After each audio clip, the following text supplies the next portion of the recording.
Is this the dagger?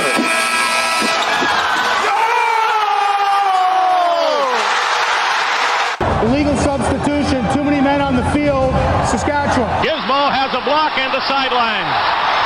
He has not stepped out. He may go all the way. He needs one block and he'll do it easily. Promise Mess I wouldn't do this. McDavid stops up. What a move. Shoots. Scores!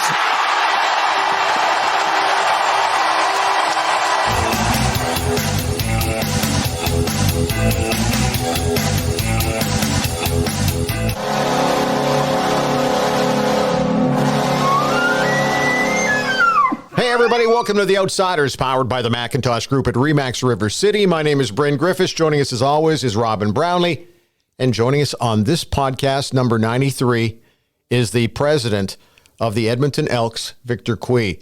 Welcome to the city of Edmonton, which is, well, let's change that. Welcome home, man. Thank you, man. Thanks, Bryn. Thanks, Robin. It is a pleasure, and it feels good to be home. So I guess the number one question that I've been thinking about over the past week is, we know why you came home, obviously some family reasons, but was it tough to come back home? Because sometimes people say it's always hard to return home. What about for you?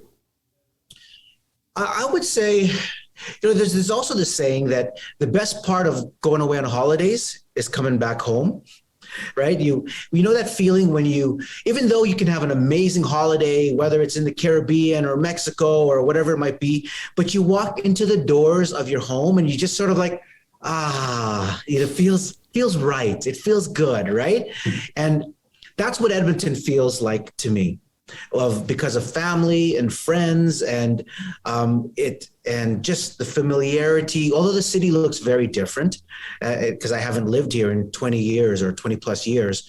But it feels like that and really good. Now, of course, COVID threw all of that for a little bit of a loop.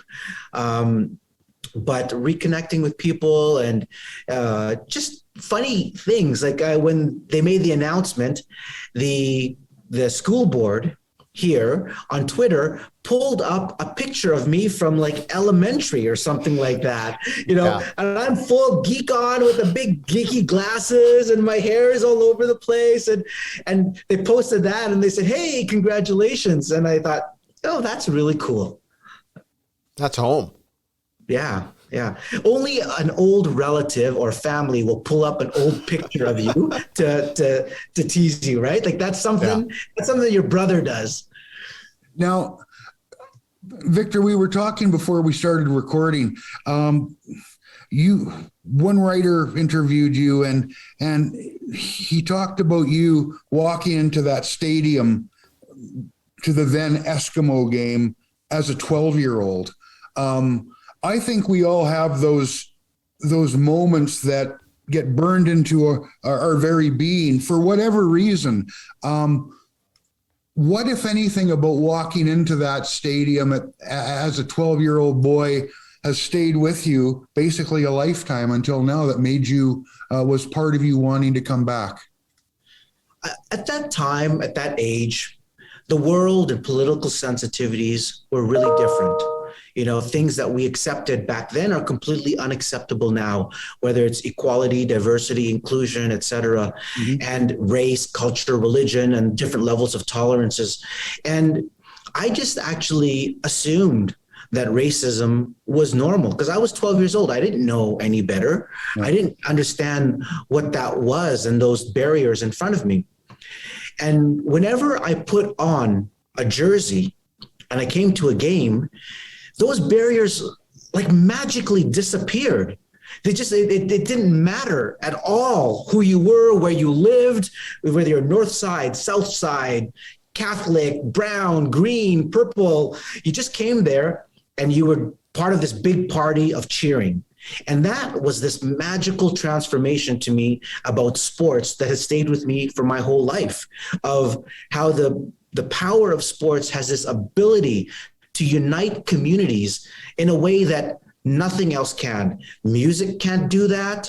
Dance can't do that. Like, it's just a different glue that sports is able to create. Do you remember your first favorite player when you stepped into the stadium back in the 80s? I would say standing the test of time. Of course, there's obvious ones, Warren Moon, Damon Allen, big name, but obviously one of the ones who was the biggest in the community was Gizmo. And when I got into high school, he gave me hope to think that I could be a football player. I'm like, well, he's about my height and I'm pretty fast. So surely I could do, something, right? Little did I know that my skill level was at a 1 and his was at a 20. And that dream quickly, disappeared. So did you get a chance to catch up with him because he's still around? I did. I messaged him I think before I started on the job, and I was just really excited, and I shared with him that I was going to be the new president CEO, and he wrote back right away, and we just exchanged a couple of messages, and I asked him, can he still do a flip? And he's like, well, not without injuring myself. Victor, I was looking at something you said, and I want to ask you about it to bring it up to today, and you just referenced it. The quote I'm reading here is this: I realized that God had given me this desire to be an elite professional athlete. But as a part of the joke to me, he decided not to give me any of the physical attributes or skills or talent required to actually achieve that. That started me on my career of, well, what else can I do in sports? Now, we've all had that moment where we realized being a professional athlete wasn't in the cards. We aren't fast enough, tough enough, big enough. It's not happening for us. And we walk away and not much comes from it. You've turned that, it seems to me, into something that drives you, something that motivates you. Here you are today, president of a Canadian Football League club. A lot of kids aren't good enough, but they don't end up as presidents of teams in the Canadian Football League.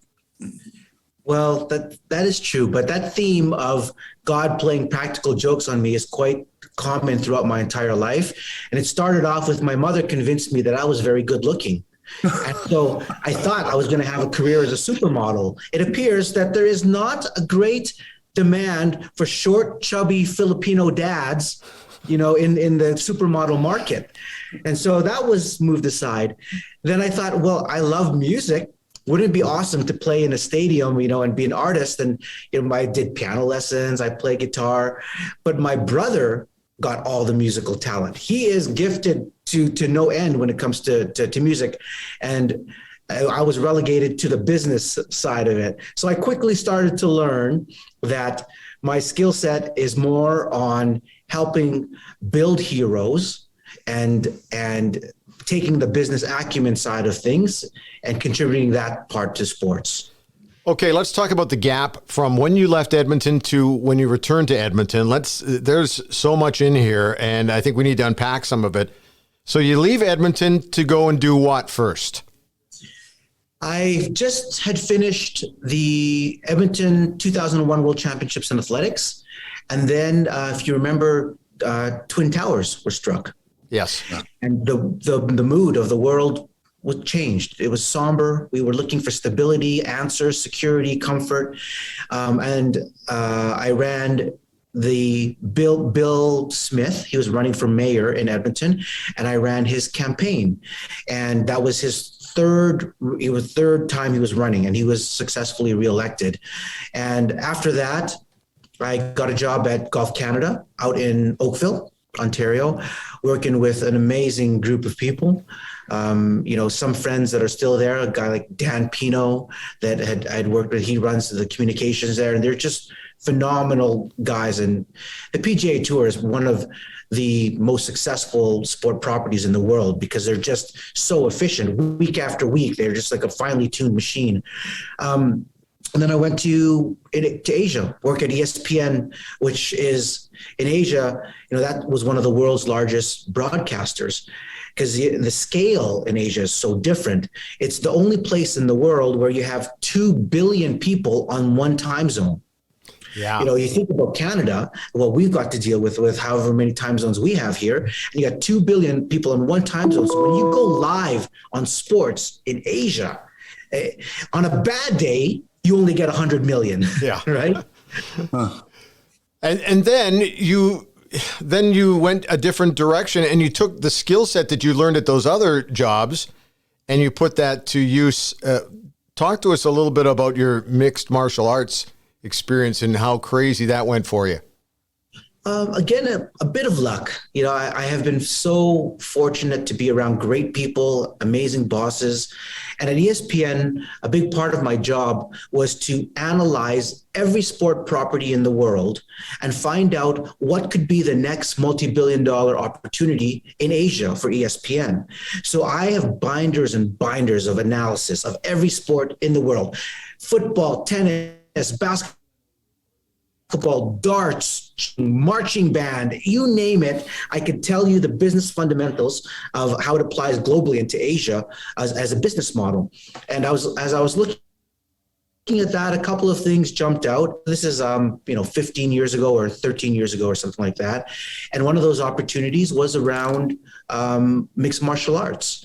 And I actually, under ESPN, had launched before One Championship, launched the first ever Asia-wide mixed martial arts promotion under ESPN. That was 12 events broadcast throughout Asia. And that was sort of where I started to cut my teeth around that sport and understand where there was opportunities.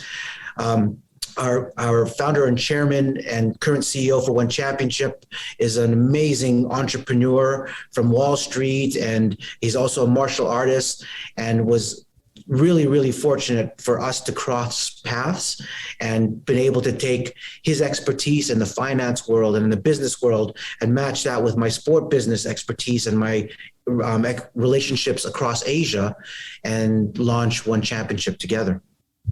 Victor, I find it interesting how people who bust their asses, work hard, commit to collaboration with other people seem to end up talking about getting lucky a lot. I don't think there's as much luck as there is. Luck tends to follow those who work. So you come back here, and I don't know if this is true. I think I read it somewhere. Did you put your name forward for the president's position that Chris Presson ended up getting a few years ago? And how did you go from not getting it that time to where you are today?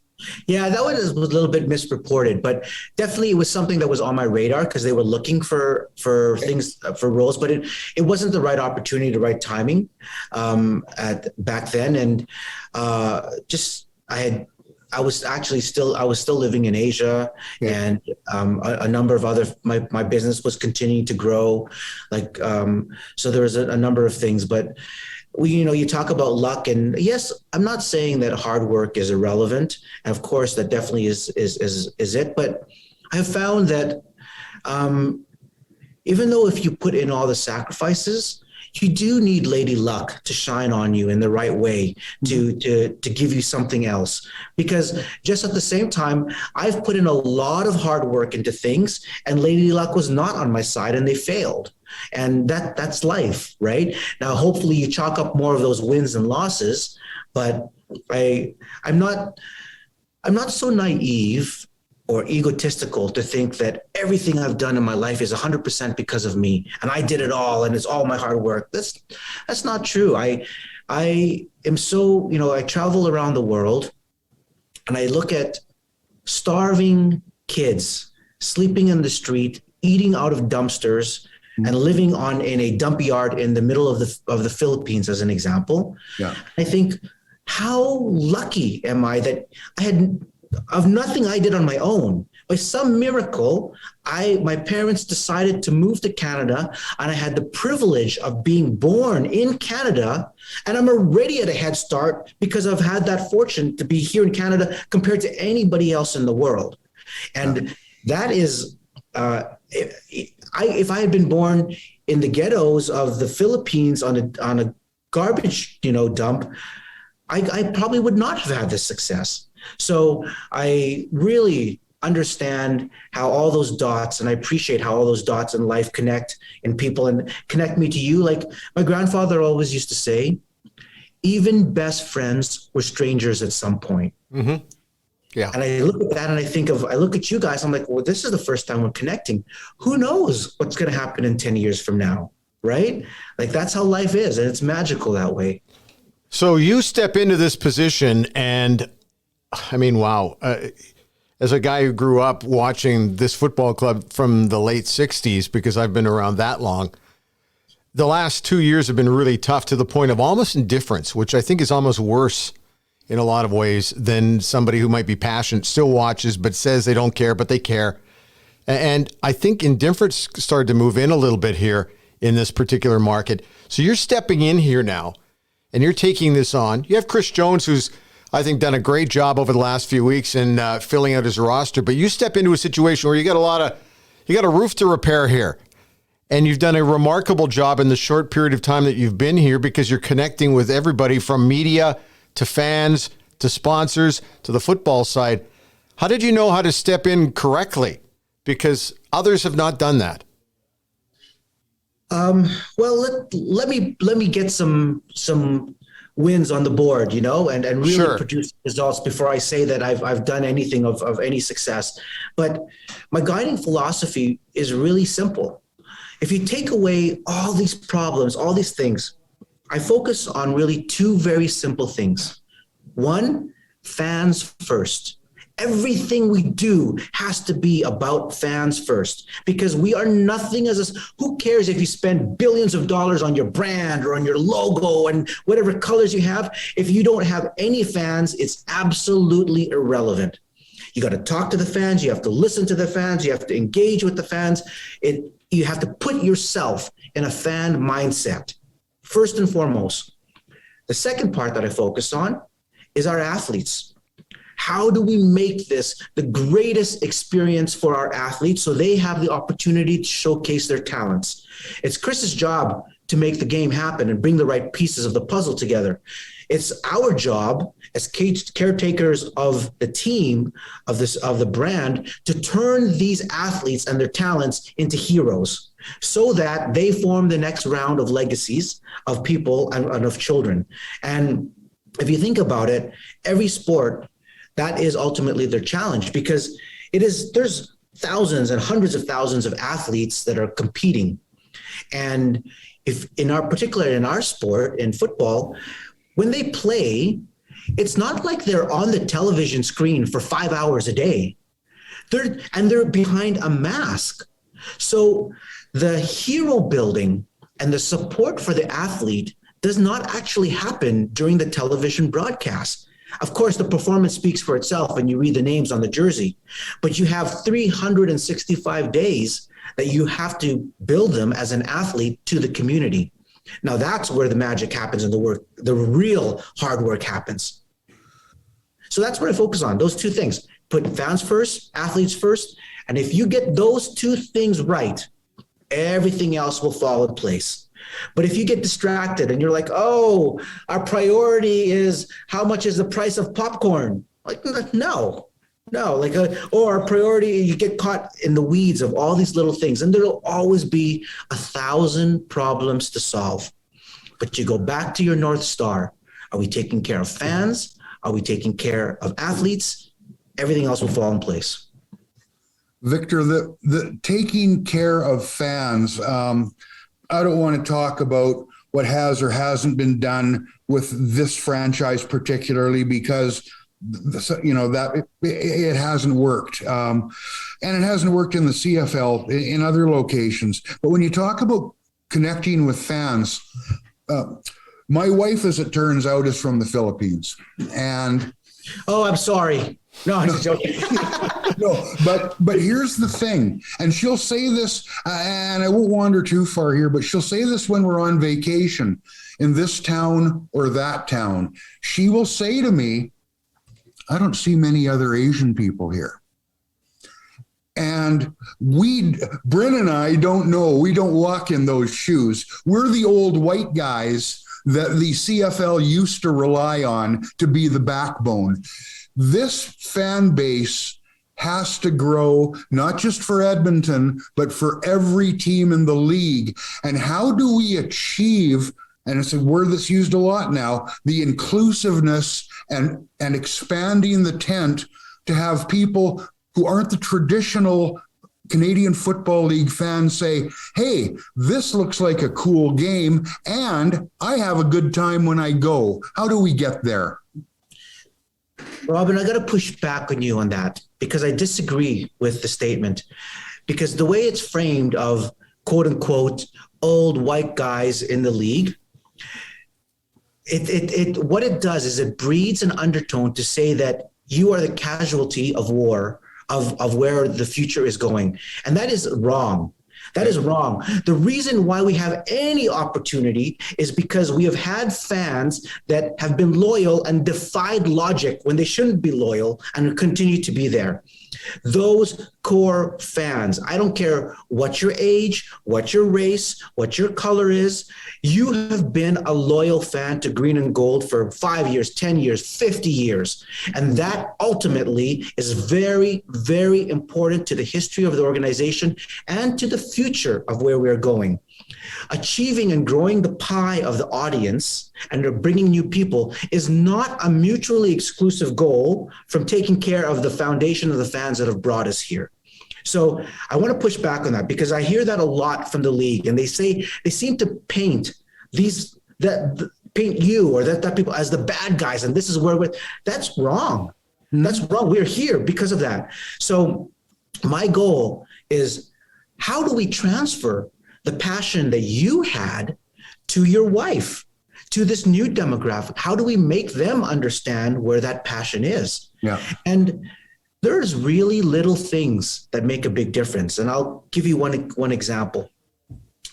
When my parents used to bring new immigrants and they would stay with us in our house and they would come, one of the first things we would do is buy them a jersey, a football jersey, Edmonton Eskimos at that time, and we would bring them to a game. And we'd be like, look, this is what Edmonton is. If you can feel this and understand this, look at all these people walking around, get a beer, get a concession food, whatever. This is what it feels like, just like you take them to a festival or anything like that. Mm-hmm. So that turns people into lifelong fans.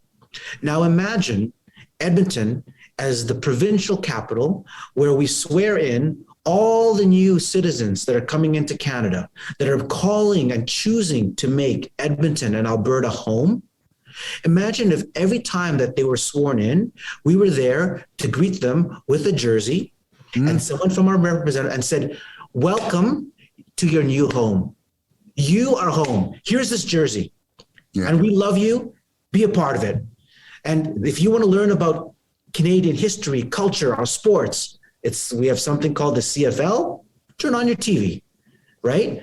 And it is not a massive marketing campaign where you got to hire an agency and pay them tens of billions of dollars and put billboards. Fans come individually, one-on-one, each person, and each one is an inch by inch at a time that you have to fight to bring them on board as a fan. This is a city of tradition. We could talk about the 80s when you were kind of just immersing. We had the Oilers, we had the Eskimos then. The two teams really did work closely together. If Wayne Gretzky wasn't on the sidelines cheering on the football team, or a guy like Dan Kepley was at the old Coliseum cheering on the hockey guys, it just seemed like everybody was together. It seems like it's come apart a little bit lately. I'm not talking about the Oilers or the football club, but, we had these common threads. Joey Moss is one. Dwayne Mandrusiak is another one. You've talked about how we have to fix a few things that went wrong in the last little while. Can you elaborate? I know that you've felt it and you've sensed it and you've talked to people about it. Are you surprised that it has been that deep and that dramatic when it comes to how Edmontonians are viewing the way this football club is dealing with things? Do you mean, am I surprised in how Edmontonians are reacting to the changes? Yeah, and I think you also bring that element of hope that maybe we can fix a lot of this. And you've already addressed that in some of the things you've said about Dwayne, for example. You're coming to us from your office at Commonwealth Stadium, and I look behind you, and I get excited just by seeing the stadium.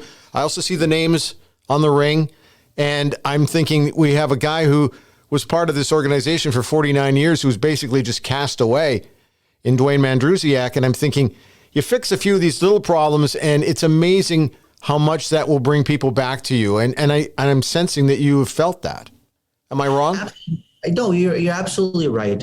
But I also don't like to do things that are token activities, because you have to understand, okay, could I easily just say, yeah, let's do this and let's do this with whatever changes, or, Dwayne, as an example that you bring up.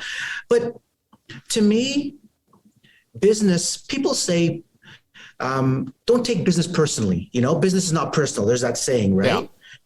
But to me, this is personal.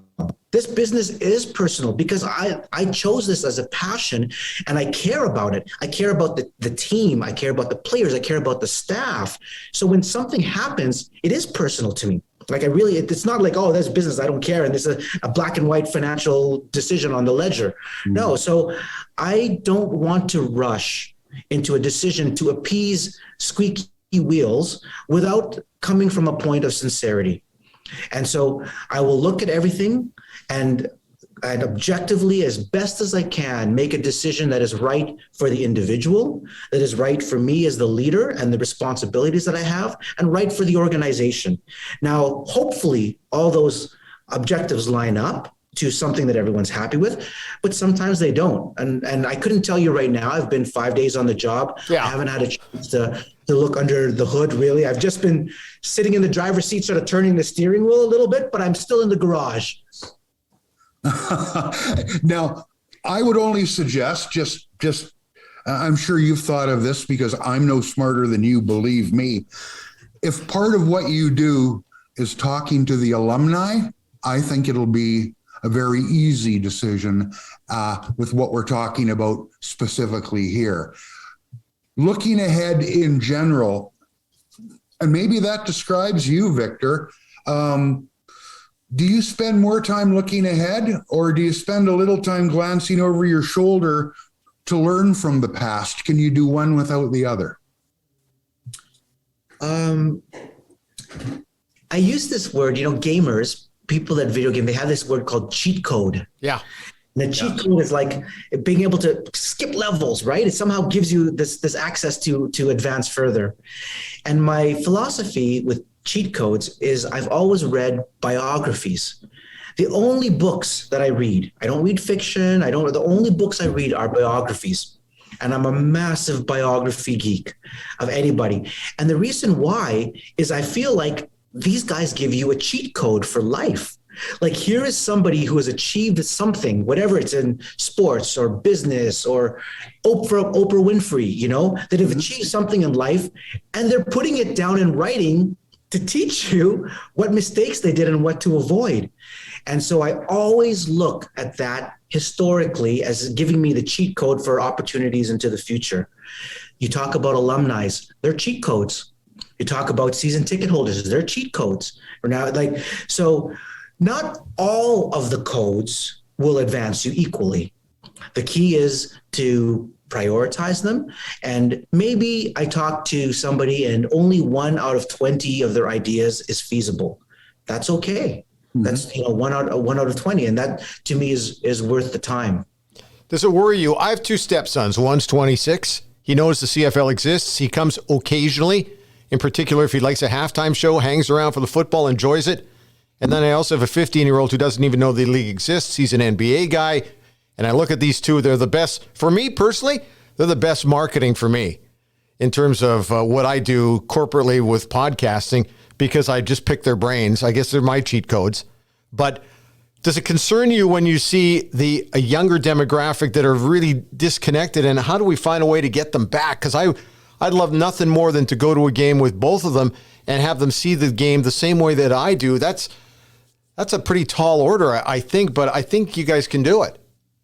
Yeah, and that's a challenge every sport property has. Yeah, tennis, I think, has the fastest degrading demographic. Like, I think the average age of a tennis fan is 65 years old or something like that. Wow. I read that stat. Like, they have a really big challenge.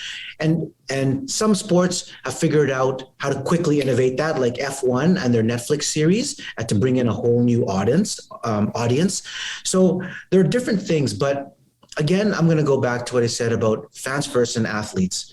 In my opinion, the business of sports is very simple because it's about hope. And how do you create hope is you have to build heroes. And if you don't have heroes in your sport, that is, you don't have something for kids to look up to. Now, the hero building takes time, and there's a lot of factors into it. People often would say to me, oh, we need to make more school appearances and go to schools.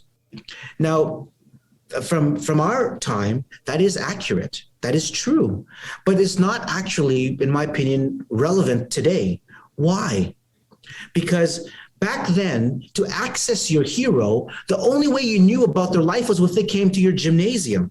Mm-hmm. But today, to access the hero, you follow him on Instagram, you follow him on Twitter, you know what he ate for breakfast, you know what time he went to the toilet, you know everything about his life already. Yeah. So it's not that you're seeking the access to him like to come to your school and your gym.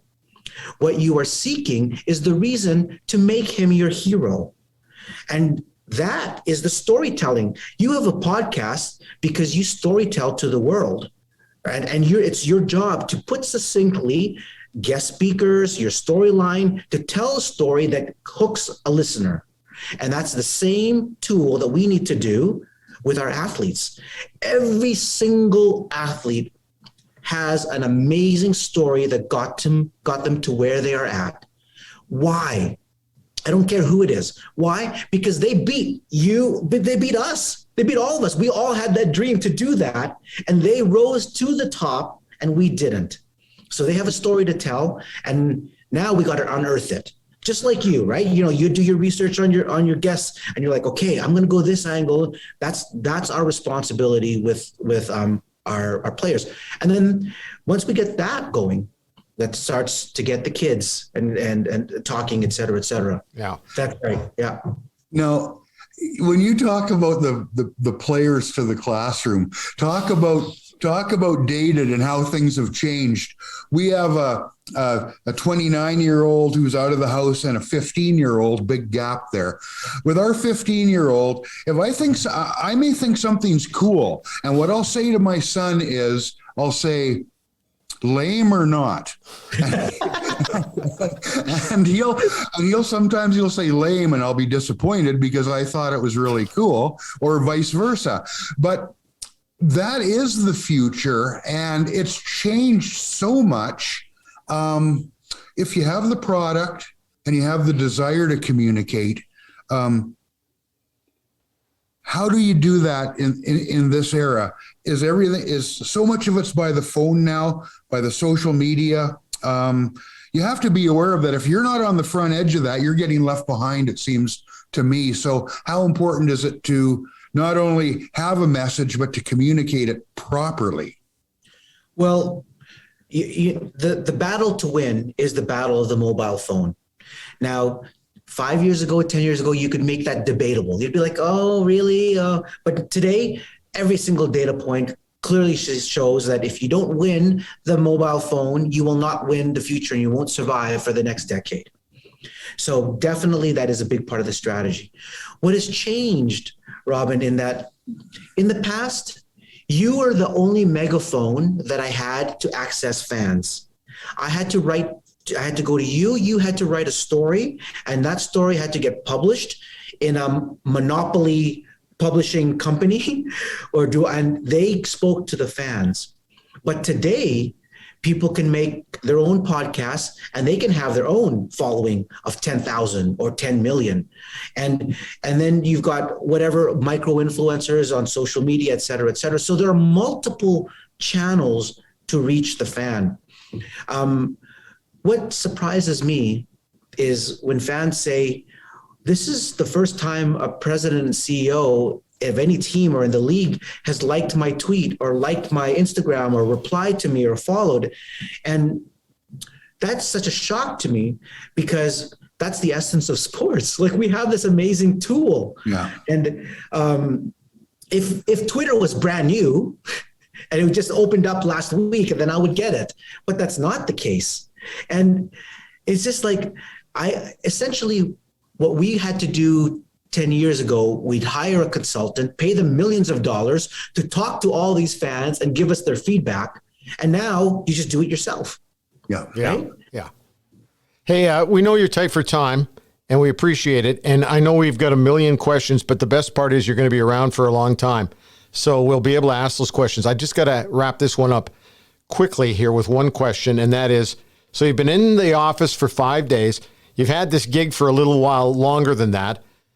Who has surprised you by texting you or phoning you right off the top? Has there been where you went, wow, I never saw that coming? Anybody just kind of out of the blue just track you down and say, I wanted to welcome you to this job, or, hey, listen, thanks for taking this on? Yeah. You know, what hit me was I got a Twitter direct message from Damon Allen when he congratulated me.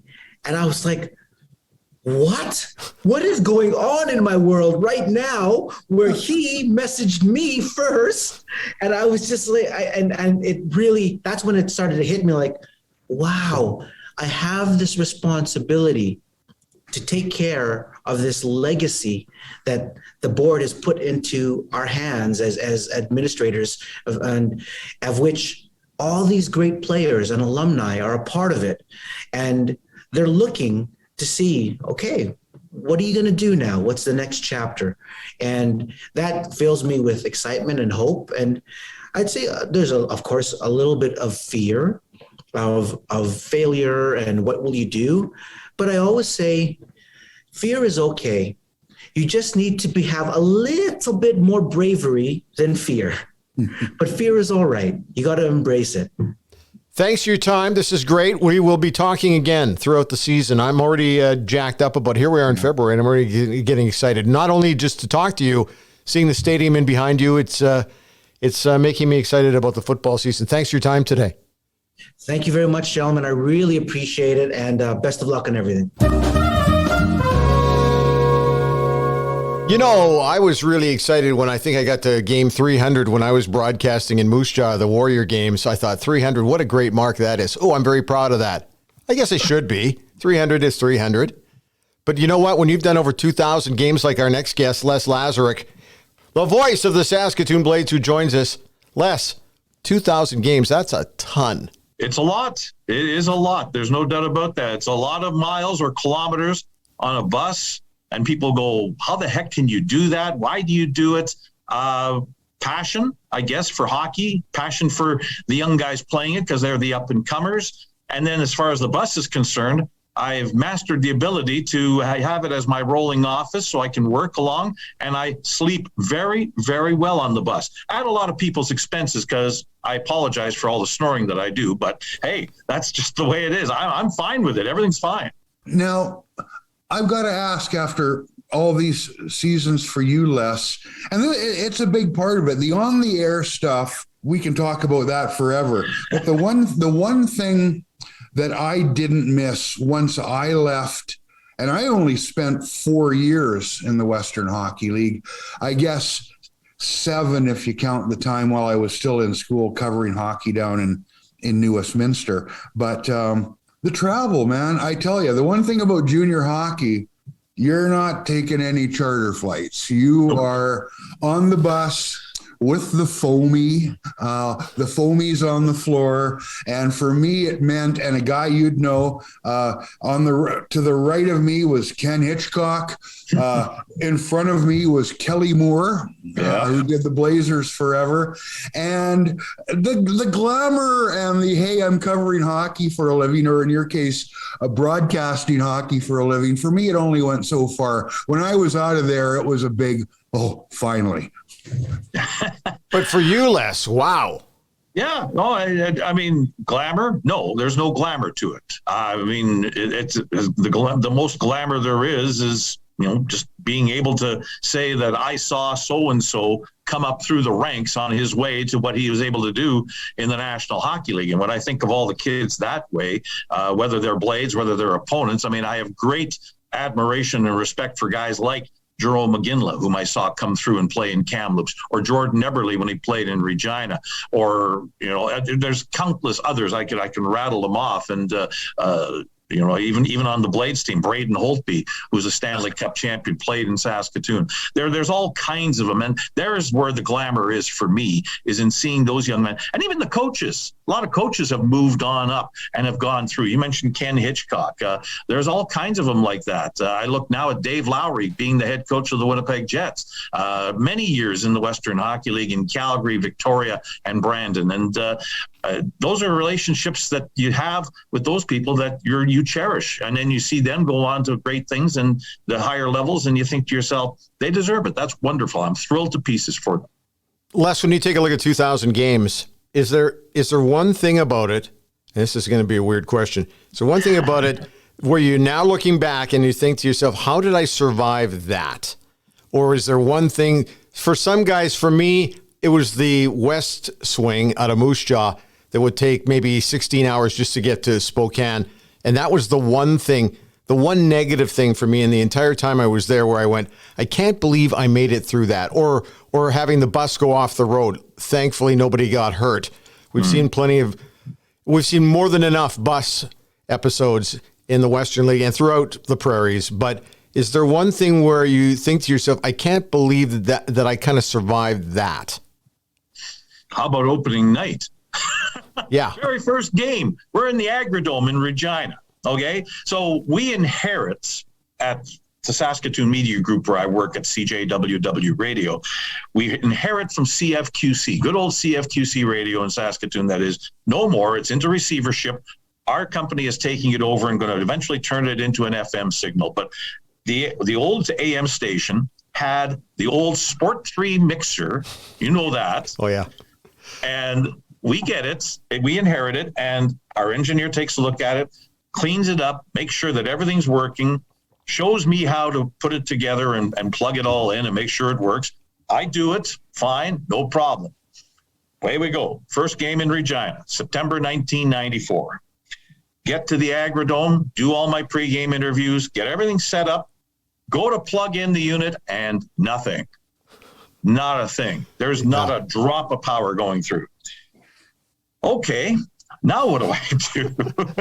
Yeah. There's a phone close by. I could probably use the phone and start trying to drone into it. And we do that for a little bit, but it's not the same, and it's dropping out and everything else for whatever reason. Thankfully, there was an engineer from CKRM Radio in Regina that came by, said, hey, I'm going back to the studios. I fixed up Paul Edmonds and made sure he's ready to go. I'll go get some gear from our place and bring it back and get you on the air. Well, by the time he got back and did that with the old red broadcast phone and an old mixer, it was late in the second period. The game was pretty much done. It was 5-1 for the Blades on the way to an 8-3 win, as I recall that particular evening. But I mean, I got through that. Yeah. I'm thinking to myself, boy, there's people listening that are going, who the heck is this clown? Where did we get him from? He can't even get on the air to start his broadcasting time with the Blades. Yeah. You know, I got through that. That was big. That was big for me.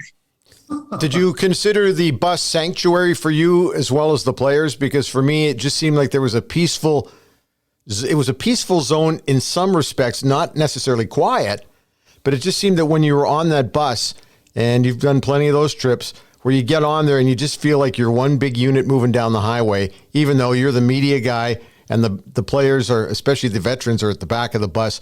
There is a little bit of a hierarchy on the bus, but it's still a unit of one. Did you feel that?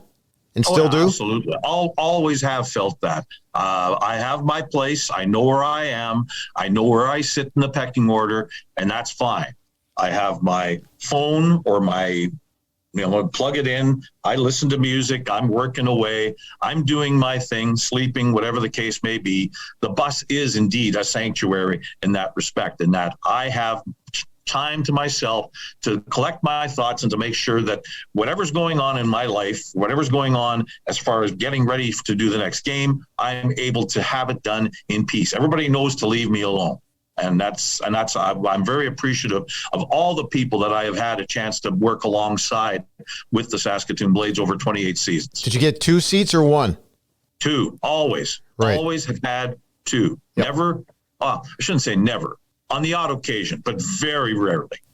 I always welcome players to come up if you want to come up and just shoot the shit. That was that was always a lot of fun for me. Do that, but I don't know. Some of them, I don't know. They think maybe that they're intruding on my space. So I don't know. Yeah. Well, I never tell them they can't come and sit and chat. I would welcome it. Absolutely. If you're going to sit in one of the front two seats on the bus in the loops back in the day, you better be ready to talk, because Hitch lived and breathed hockey. All he wanted to do was win or lose. That always struck me as funny, because sometimes you didn't want to talk hockey, you wanted to rest, but his brain was still working. Les, so many seasons, so many teams. I don't know if I've ever asked Brim this question, but I'll ask you, because I often think about it too. Best player, whether it was in Saskatoon or just in the league, and you've got a longer reference point than I do, that you thought was going to be a surefire star in the National Hockey League, but was never able to replicate their dominance from junior at a higher level? Very early in my time in Saskatoon, there was a kid by the name of Frank Banham, who played in the early to mid 1990s. He scored 83 goals in the 1995-96 season. 83. Now, back then, the goaltending is nowhere near as it is today. There's so much more athletic today. There's so much more fight to them. Their equipment is so much better than what it was back then. There was a lot of Homer Simpson goaltending that went on back then, where a shot could come from anywhere and it would find its way in. The goaltender would go, because it would somehow find a way past him. And Banham had that way of doing things in order to make things go into the net. But he was never able to replicate that at the professional level in North America. Now, when he went overseas, he became a big star. And of course, he ended up playing for Hungary, of all places. He was able to get dual citizenship there and played for Hungary at the last Winter Olympics as a very much older man by comparison as far as hockey players are concerned. But Frank, I thought he had everything that you needed in order to be a big star, and it never happened for him. And conversely, was there a guy that you watched, whether it was Saskatoon or the league, where you said to yourself, this guy is NHL quality, but nobody or a few people don't believe in him? Was there a guy like that? I'll use it for me. Well, I had Theo Fleury in Moose Jaw, so I got a steady diet of watching Theron play.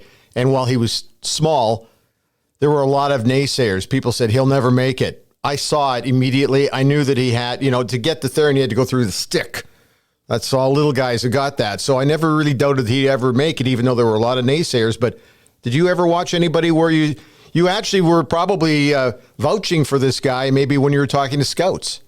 Yeah, I think there's a contemporary one right away that comes to mind, playing for the Chicago Blackhawks, in Brandon Hagel, who, again, similar to Fleury, smaller guy, tremendous junior hockey talent. And you wonder to yourself, can he stand up to the rigors of playing professional hockey against the behemoths that are out there and make a good go of it? And it took him a couple of seasons of playing in the American League in Rockford before he was able to make his way up there. But boy, you can't get Brandon Hagel out of that Chicago lineup now. He's a big part of the Blackhawks team. And that's a guy that amongst many, I could probably scratch my head and find all kinds of guys like that who have been able to do that. Corey Sarge should be another one. Playing with the Blades, that had the tools, had some issues with it in his junior days, but when he got his chance in the National Hockey League, it took his time before he finally got there. But he has a Stanley Cup ring in his time with the Tampa Bay Lightning. So that's, to me, there's another guy right there that had all the tools and took his time, and all of a sudden blossomed forth after that. Les, this is a common question these days. People use the Mount Rushmore example, but I gotta ask you, this much time covering this hockey club, you've got to pick four. Ooh, wow! Oh boy! Who are the best? Gotta pick four. The four. Who are the four best? Who's your Mount Rushmore when it comes to the Saskatoon Blades? Okay, my time. Yeah. Braden Holtby in goal. Stephen Elliott on defense. Okay. Up front, I'll probably go with. Well, I'm going to go with a tough guy in Darcy Hordichuk. Okay, yes. Because he was incredible. I love Darcy Hordichuk. He absolutely ran roughshod over the Regina Pats in a playoff series in 2000.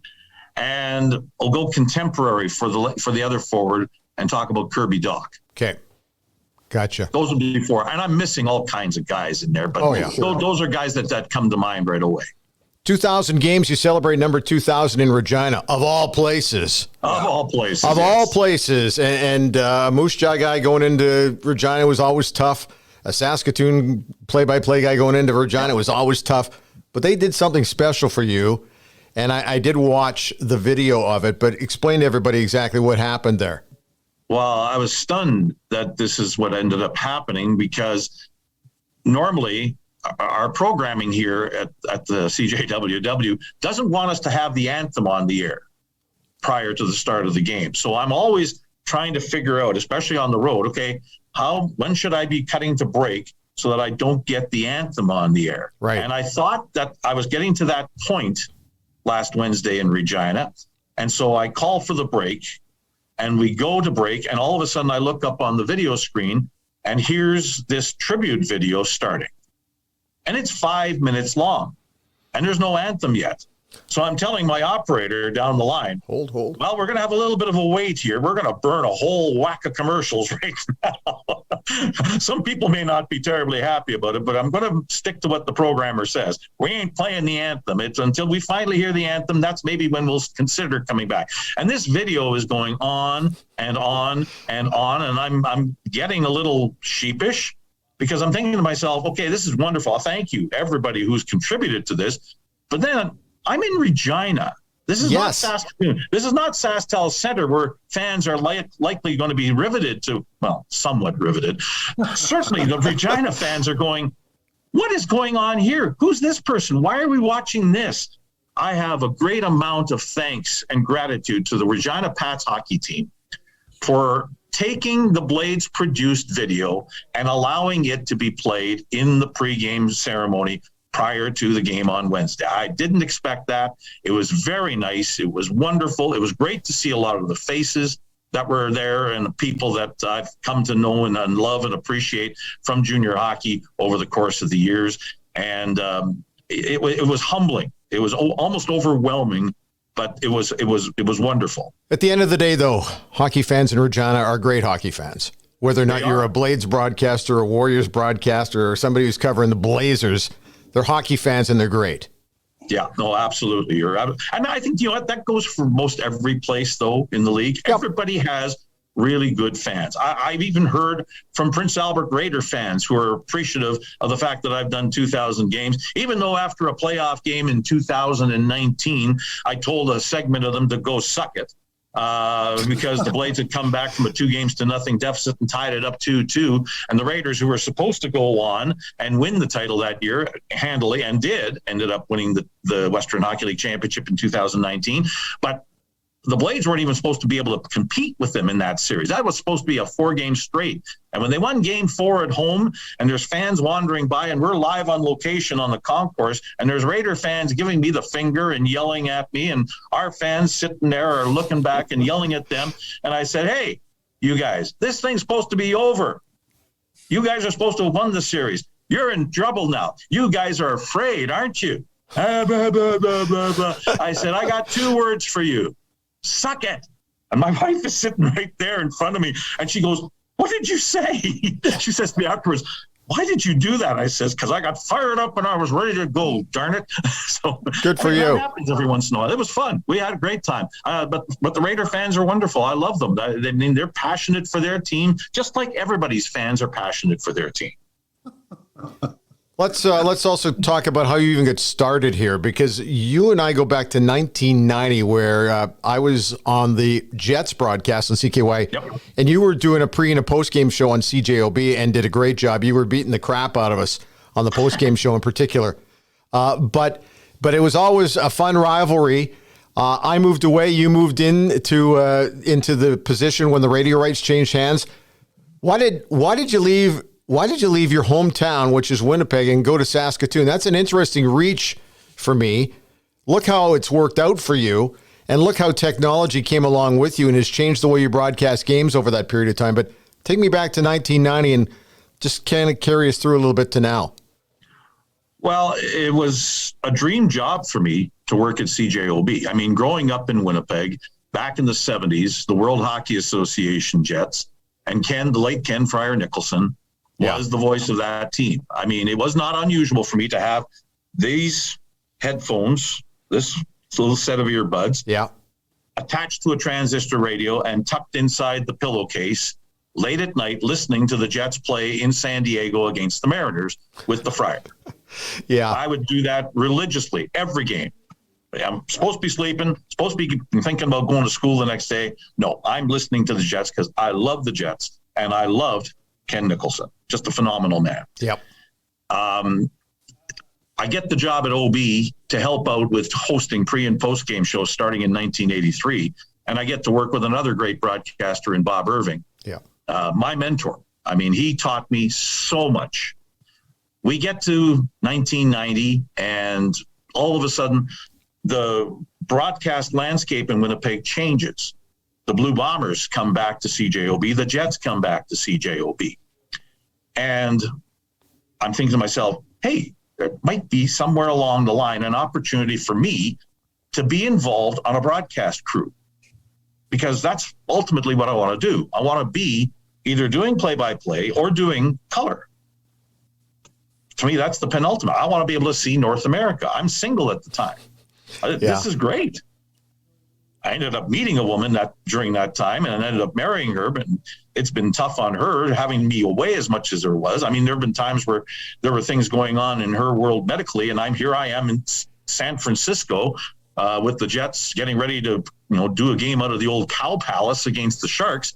But I'm getting away from this a little bit, but I was kind of like the backup guy. I was sort of like that nice thing to have in reserve, but you're never really going to get that opportunity to be a part of that broadcast crew on a full-time basis. And when I pushed a little bit about it, they said no, and it quite frankly pissed me off. But you had Don Whitman standing in the way. I mean, Whit. No, but that's fine. Right? That's absolutely fine. Yeah. I understand that. But I still had my career aspirations. Yes. And so when I'm told that it's not happening, okay, maybe I'm going to have to look elsewhere. And, we started to look elsewhere, and this opportunity came along, and I thought, okay, experience. Let's get some actual play-by-play experience. And, because I'd done some baseball, I'd done some basketball, I'd done curling on the radio, for heaven's sake. I'd done all that stuff.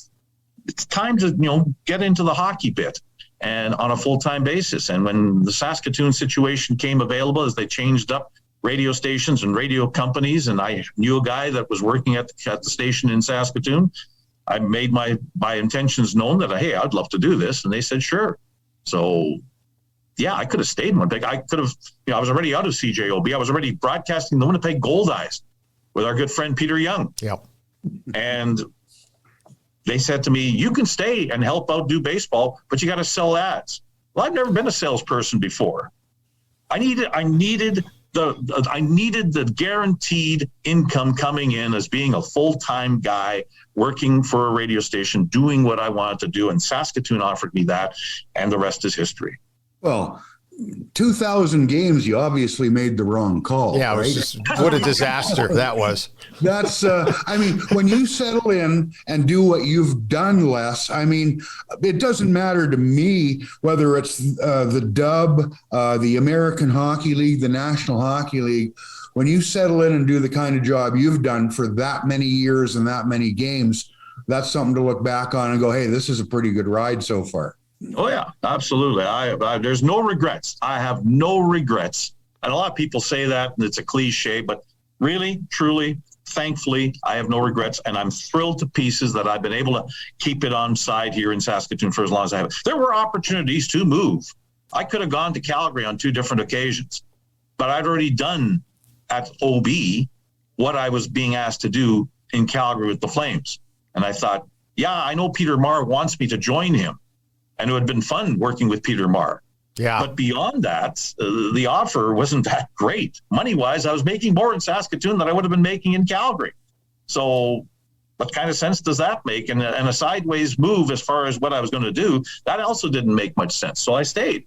And yeah, the NHL chance never came along again, and I'm fine with that. I'm at peace with that, without a doubt. Before we let you go, who's winning in the Western Hockey League this year? Who's going to represent the East and who's going to represent the West? Oh, wow. That's a good question in the West, because we don't play any of them this year, the way the schedule's worked out this season. But I watch it from afar, and I like what I see in Kamloops, and I like what I see in Seattle, and I like what I see in Everett. And so there's a pretty good there's going to be some great second-round series there involving two of those teams. And then out in our conference, at the beginning, it looked like Winnipeg was going to run away from everybody. Well, they've fallen back towards the pack. And now I think the dark horse, because we just saw them on Saturday, and the Red Deer Rebels kicked the Blades from one end of the rink to the other right here in Saskatoon. I think they're going to be a team to be watched out for. And the Edmonton Oil Kings are this massive all-star team. They've got, 5-6 Team Canada players on their team, with the addition of Justin Sorda from the Vancouver Giants. Yeah. The Oil Kings are good. They're old. I mean, they dressed 13 players out of 20 back on Friday, aged 19 and 20. They're all in for this season. That? Yeah. There's not 16, 17s, 18s. Those are the minority. Yeah. The Blades, like the average age of that team that Edmonton dressed out of that 20-man roster on Friday was 18 and a half. Yep. The Blades' average age that night was 17.8. If you don't think 0.7 of a year difference per player isn't worth something, trust me, it is. Over the long haul, over a 7-game series, night after night, big size, big experience, you're looking at a team there that I think is really capable of winning the whole ball of wax, not just in the Western Hockey League. I would dare say the Memorial Cup, finally, a WHL team might come through and win it in the name of the Edmonton Oil Kings. I think they're very good. 2,000 games. Congrats. I'm proud of you, man. Thank you, sir. It's nice to hear from you, Bryn. I'm glad that you're doing well. I know what the personal situations that you've had to overcome. I'm thrilled to pieces for you that you're able to do this. And Robin, nice to see you again, sir. It's been a long time, but both of you, phenomenal. And I appreciate the time that you've given me. An old broadcaster like me, it's really kind of silly, actually, as far as I'm concerned, to have this many people make the fuss over it as they have. But I'm grateful to everybody who has. And guys, look forward to watching more of your podcasts as time goes on. Excellent. I can tell you this. If you and I had chatted in 1990 and said we'd be doing a podcast in 2022, you and I both would have looked at each other and went, what the hell is a podcast? Exactly.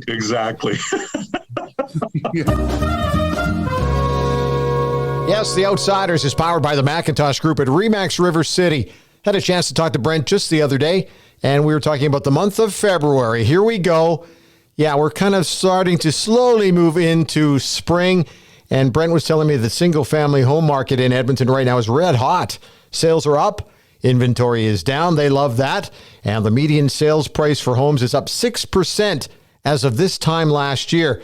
So I guess the question is, do you know somebody who's looking about buying or maybe selling a home this year? Because if you do, now's a great time to get a hold of Brent or any of his team at the Macintosh Group at Remax River City. They'd be happy to assist you with the sale of that new place or the purchase of that new superstar in your life.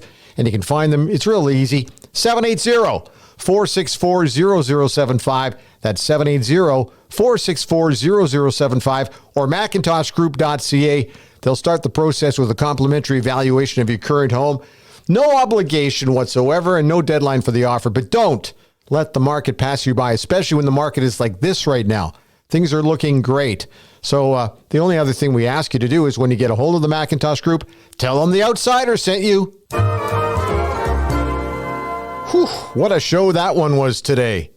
What an episode. Where do you even want to start with this? Let's first things first, a big thank you to Victor Cui for joining us, the new president of the Edmonton Elks. How can you not be jacked up after that conversation, Robin? Well, I tell you what, sometimes you have concerns and as a member of the media that you've got to write about them or talk about them. And there's been a lot of them. in the last several years. When I look at the direction it seems the club is going now, I'm very hopeful. This is a really sharp executive who knows how the game is played on more levels than one. And I'm hopeful that we're going to see things improve here in a hurry. Yeah, I'm pretty pumped up about it. I thought it was great. It was great of him to give us some time. He's given a lot of people, fans, a lot of time. And I've liked what Chris Jones has actually done here in the past few weeks in terms of being aggressive and going after guys. A lot of veteran guys I've noticed too, but we'll get into that later. But big thank you to Victor for joining us. Also, big thank you to Les Lazaruk, the voice of the Saskatoon Blades on CJWW, or as we used to say when I was in Saskatchewan back in the 80s, CJ couple W's. Anyway, it was a lot of fun having Les on. He's had a great career and will continue to do great things for the Blades and the Western Hockey League. So that's pretty much it. I think we got to wrap this baby up. It's been a little longer than usual, but well worth it. So, you know, as Victor was talking about how to reach out and get a hold of him, you can get a hold of us. The Twitter handle is really simple. It's at Outsiders2020. Make sure you tell your friends to subscribe or follow us, our RSS feed, on any of your favorite ear candy sites like Apple, Google, Spotify, Pocket Casts, etc. By following or subscribing in the RSS feed, every time we drop a new episode, it automatically comes to you. And we're also on YouTube as well.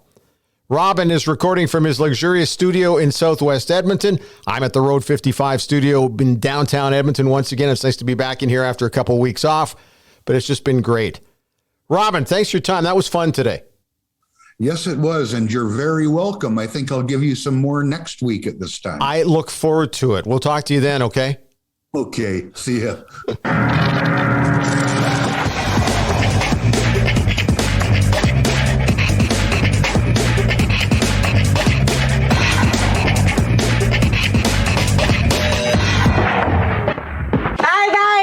Have fun storming the castle. Road 55.